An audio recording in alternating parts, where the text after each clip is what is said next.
Yan mga lods, nasira yung thread ng pinakang arm nitong crankset ng customer kasi mali po ang pagkabit ng pedal. Yan.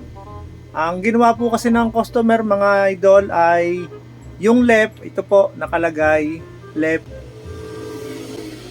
Dito po niya nilagay sa right. Yan. Bali mga lods, magkaiba po kasi ng thread. Ito pong left and right ng pedal. So paano po ba ang tamang paglalagay nitong pedal dito sa crank po natin? So yan mga lods, at ilagay po natin. So mga lods, kapag magkakabit po tayo ng pedal, tingnan lang po natin dito. Meron pong nakalagay na right saka po left, yan.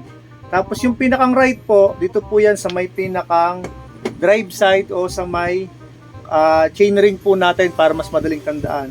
Maglagay lang po tayo ng grasa para hindi po mahirap tanggalin. Lagyan po natin ng grasa, tapos dito maglagay po tayo. Tapos ang pinakamadali po niyan, dito po natin iharap itong pinakang arm natin sa may harapan.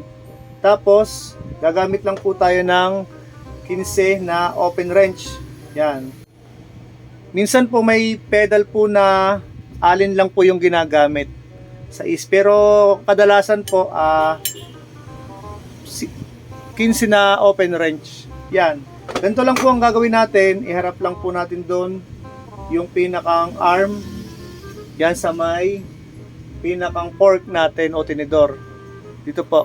Tapos ang pagpihit po niyan, ganito lang po. Yan. Papunta rin po sa may harapan o papuntang tinidor.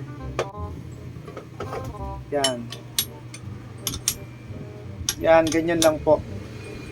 Basta lagi po nating tandaan na yung right ay dito po sa may pinakang drive side o sa may chainring po natin. Tapos ito naman po yung kaliwang pedal o left pedal. May makikita po na tayo dito sa pedal na letter L o kaya ay left po yan. Ganon din po yung gagawin natin. Iharap lang po natin dito papunta sa may tinidor o fork natin, itong arm.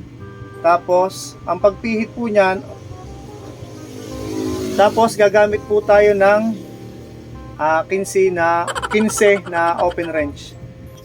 Yan, pag ganun lang po. Lagyan din po natin, wag po nating kalilimutan na maglagay din po ng grasa para hindi po siya mahirap tanggalin. Yan, okay po.